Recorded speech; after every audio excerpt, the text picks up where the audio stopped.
सिकंदर आजम, जिसको विश्व विजयी कहते हैं, जब सारी दुनिया को जीतता हुआ भारत के उत्तर पश्चिम में ब्यास नदी के पास आया तो फौज ने आगे बढ़ने से इनकार कर दिया।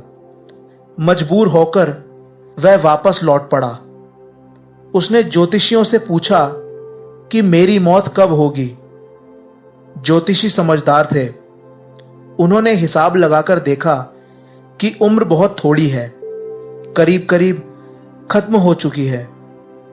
अब वह झूठ कहना नहीं चाहते थे और सच कहने से अपनी जान का डर था। सोच विचार कर उन्होंने कहा कि आपकी मौत तब होगी जब आसमान सोने का और जमीन लोहे की होगी। सिकंदर यह सुनकर बहुत खुश हो गया और कहने लगा, फिर क्या फिक्र है, मुझे तो कभी मरना ही नहीं है। जब आसमान सोने का और जमीन लोहे की होगी तब मैं मरूंगा और यह कभी होने नहीं वाला। जब वह पश्चिमी फारस जाते हुए सीस्तान के रेगिस्तान से गुजर रहा था तो उसे मलेरिया हो गया। पीछे पीछे फौज थी और आगे आगे वह खुद और वजीर घोड़े पर सवार बढ़ रहे थे। ज्यों ज्यों आगे बढ़ता गया बुखार तेज होता गया। फौज पीछे रह गई। आखिर वजीर से कहने लगा कि वजीर, मुझे तो बुखार हो गया है। वजीर ने कहा कि बादशाह सलामत, 2-4 मील आगे चल लेते हैं, कोई पेड़ आ जाए तो वहां आराम कर लीजिएगा। जब आगे गए तो बुखार तेज हो गया। वजीर से कहने लगा, अब बुखार बहुत तेज हो गया है। वजीर ने इधर उधर देखा, कहीं छाया का नामो निशान नहीं था। कहने लगा कि 2-4 मील और चलो, शायद कोई पेड़ आ जाए। जब 2-4 मील और चले तो बुखार इतना तेज हो गया कि सिकंदर बादशाह अपने घोड़े से उतर गया और वजीर को बोला कि यह लो, घोड़े को पकड़ लो, मैं अब आगे एक कदम भी नहीं चल सकता, मैं यहीं लेटूंगा। अब वजीर के पास क्या था कि जो वो नीचे बिछाए। वजीर ने अपना कवच उतार कर नीचे बिछा दिया और बादशाह उसके ऊपर लेट गया। कवच लोहे का एक कोट होता है जिसको बादशाह या वजीर लड़ाई के वक्त पहनते हैं। अंदर रेशम की तहें होती हैं ताकि लोहा जिस्म को ना चुभे और गोली या हथियार की चोट का असर भी ना हो।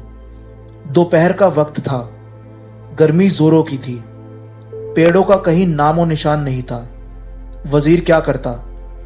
छाया के लिए उसने बादशाह की सोने की ढाल ऊपर कर दी।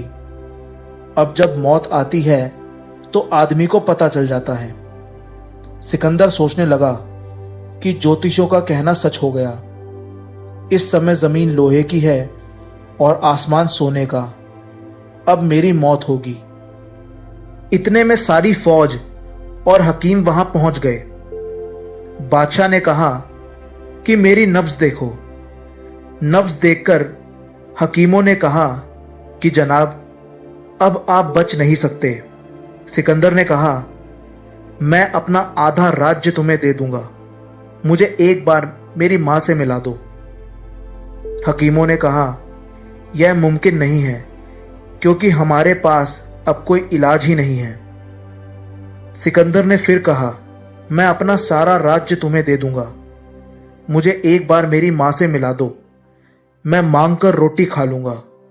उन्होंने कहा कि आपकी उम्र की अवधि पूरी हो गई है, अब एक भी सांस आपको नहीं मिल सकती। इस पर वह महान सिकंदर, जिसने पूरी दुनिया पर विजय पाली थी, बच्चे की तरह फूट फूट कर रोया।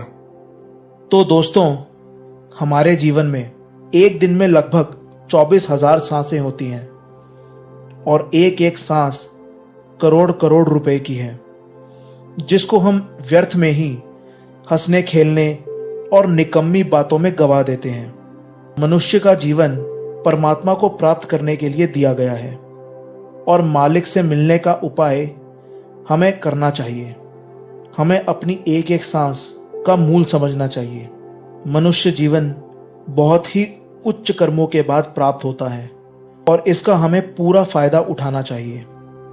आज की यह वीडियो अगर आपको पसंद आई तो इसे लाइक और शेयर जरूर करें और दूसरी वीडियो पर जाने से पहले हमारे इस चैनल को सब्सक्राइब करना ना भूलें और हमारी अगली वीडियो को सबसे पहले देखने के लिए बेल आइकॉन को भी जरूर दबाएं। ऐसी कई सारी कहानियां और जीवन को प्रेरित करने वाली बातों को हम अपने वीडियो के माध्यम से आप लोगों के साथ शेयर करते रहेंगे।